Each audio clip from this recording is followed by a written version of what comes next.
ఈరోజు మన భారతదేశంలో చాలా విషాదకరమైన సంఘటన అని చెప్పుకోవాలండి. ఎందుకనంటే ఈరోజు మన దేశంలో ఎయిర్ ఇండియా విమానం ఒకటి ప్యాసింజర్స్తో కూడిన విమానం అహ్మదాబాద్ నుంచి లండన్కి వెళ్ళవలసిన ఒక విమానం కుప్పకూలింది మిత్రులారా. అసలు ఏం జరిగింది అంటే విమానం 1:38కి బయలుదేరగా అది టేక్ ఆఫ్ అయిన వెంటనే కుప్పకూలింది. ఆ విమానం 6:30కి ఈరోజు లండన్ చేరాల్సి ఉంది. కానీ అది ఎలా కూలిపోయింది ఏంటి అనేది ఇంతవరకు మనకి వివరాలు తెలియాల్సి ఉంది.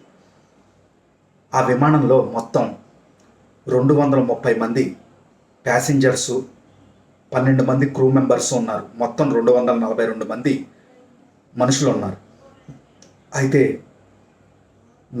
దానిలో ఎవరెవరు ఉన్నారు అంటే 169 మంది భారతీయులు, 7 పోర్చుగీస్ వారు, 53 మంది బ్రిటిష్ వారు, ఒక కెనడియన్ పర్సన్ ఉన్నారండి. వీరందరూ కూడా ఆ ఫ్లైట్లోనే ఉన్నారు.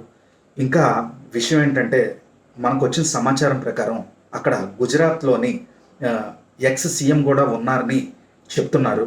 కానీ ఇక్కడ బాధాకరమైన విషయం ఏంటంటే వారితో పాటుగా ఆ ఫ్లైటు సివిలియన్స్ ఉండే ప్రదేశంలో పడింది. ఇంకా వివరాలు చాలా తెలియాల్సి ఉంది. అక్కడ ఎంతమందికి ఏమన్నా ప్రమాదం జరిగిందా ఏంటి, వారిని వెంటనే చాలామందిని హాస్పిటల్కి అయితే తీసుకెళ్ళడం జరిగింది. వారికి చికిత్సను అందిస్తున్నారని సమాచారం. ఇప్పుడు అది ఎవరు చేశారు లేకపోతే ప్రమాదవశాత్తు జరిగిందా అనే దాని గురించి దర్యాప్తులు అయితే చేస్తున్నారు మిత్రులారా.